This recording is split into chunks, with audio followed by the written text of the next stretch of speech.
Welcome to the long game. I'm Nathan Carter, and just so you know, this voice is AI generated, but every word is written to bring you clarity, care, and calm insight in a world that often moves too fast. Today's episode tackles a question that sounds simple but hides immense depth. How do you know what a company is really worth?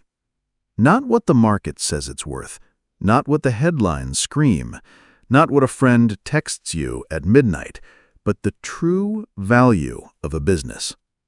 Because if you're investing, really investing, you're not just buying symbols on a screen, you're buying a piece of a living, breathing enterprise. And before you do that, you'd better know what it's actually worth. Now, let's be clear, price and value are not the same. Let me say that again. Price is not value. Price is what you pay. Value is what you get. That's one of the oldest and wisest lessons in investing, and yet it's one of the easiest to forget. Let's imagine this. You walk into a grocery store. You see two watermelons. One is $3, one is $10. At first glance, the cheaper one looks like the better deal.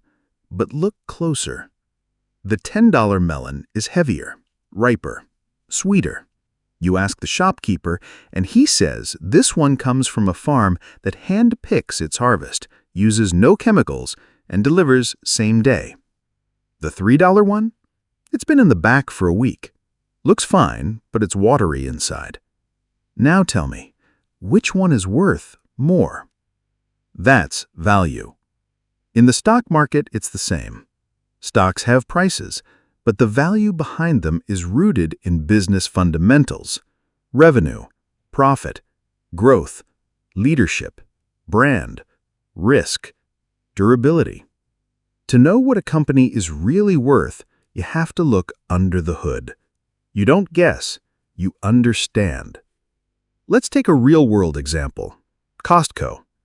At a glance, it's a giant warehouse chain. Bulk items, low margins, no frills. But dig deeper and you find something fascinating. Costco makes most of its profit not from selling products, but from membership fees. Customers pay to shop there, and they keep renewing. Why? Because they feel like they're getting a deal, because they trust the brand, because the experience is simple, consistent, efficient.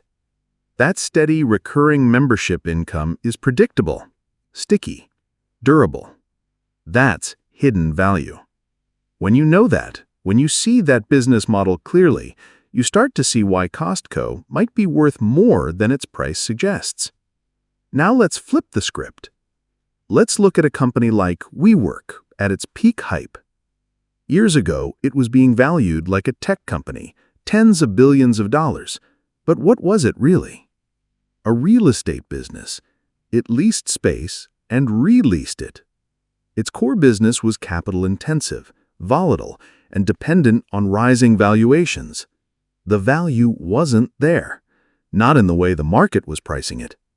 That disconnect between price and value is what creates opportunity for value investors, because markets are emotional. They swing too far in both directions. Sometimes a great business is priced like a failure. Sometimes a shaky one is priced like a star. The wise investor sees the difference. Now, let's pause for a moment, because the next part is critical and subtle. Value isn't a fixed number. It's a range, a spectrum. You're not trying to guess down to the penny. You're trying to understand whether the current price is well below what the business is probably worth. That's called a margin of safety. It's like buying a house for $200,000 when you believe it's worth at least $300,000. You might be off by a little, you might have missed something, but the cushion protects you. Great investors, people like Warren Buffett, Howard Marks, and Mohnish Pabrai, all look for that cushion, that safety net. Because investing isn't about being perfect. It's about being approximately right and rarely wrong. Now let's bring in Apple. Apple is a company many people love, but not all of them understand. Yes, it makes iPhones, but that's just the surface. The real value lies in the ecosystem. If you own an iPhone, you're more likely to use iCloud, Apple Music, Apple Pay, the App Store, Apple Watch, AirPods, MacBooks. Every new product makes you less likely to switch. That loyalty, that stickiness, that's value, because it means recurring revenue, high margins, predictable upgrades, and immense pricing power. That's why Apple can sell a phone for $1,200 and people line up to buy it, while other companies fight over $400 models. The price may seem high, but the value delivered to customers and investors is higher still. And that brings us to a powerful metaphor. Think of a business like a tree. The stock price is the fruit. It grows, ripens, and gets picked. But the value is the root system. It's what's underground, what feeds the tree, what makes the fruit even possible. When the market focuses only on the fruit, you focus on the roots. You ask, is this business well-rooted? Is it drawing strength from deep soil, or is it barely hanging on? Now, how do you practically assess value? There are many models: discounted cash flow, comparative analysis, ratio checks. But even before numbers, you begin with questions. Here are a few. How does this company make money? Is its revenue growing? Are profits stable or volatile? Does it have pricing power? Do customers come back or do they leave? Is it a leader or just another player? Can I explain this business in simple words? Let's take Netflix. At one point, Netflix looked risky. DVD rental was fading, streaming was expensive, competitors were huge. But value investors saw something else. They saw a company with subscriber loyalty, with original content, with global reach, with data-driven personalization. They saw long-term value that the market hadn't fully priced in. And when the market corrected, when others sold in fear, those who understood the value stayed, and they were rewarded. Let's pause again, because it's important to say, you won't always get it right. You will sometimes misjudge value. Everyone does. But when you focus on value, you reduce your odds of large, permanent losses, because you're buying real things, not just momentum. And over time, real things grow. Fake things, they collapse. Another key concept: endurance creates value. A business that lasts 10 years is worth more than one that lasts 2, even if their revenue is the same today. Because time multiplies value. Compounding multiplies value. Let's bring in Berkshire Hathaway. Buffett's holding company doesn't make flashy moves, it doesn't ride trends, it holds businesses like Geico, See's Candies, BNSF Railway.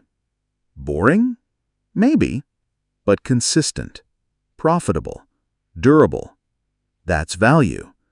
Not just what the business is, but how long it can keep being it.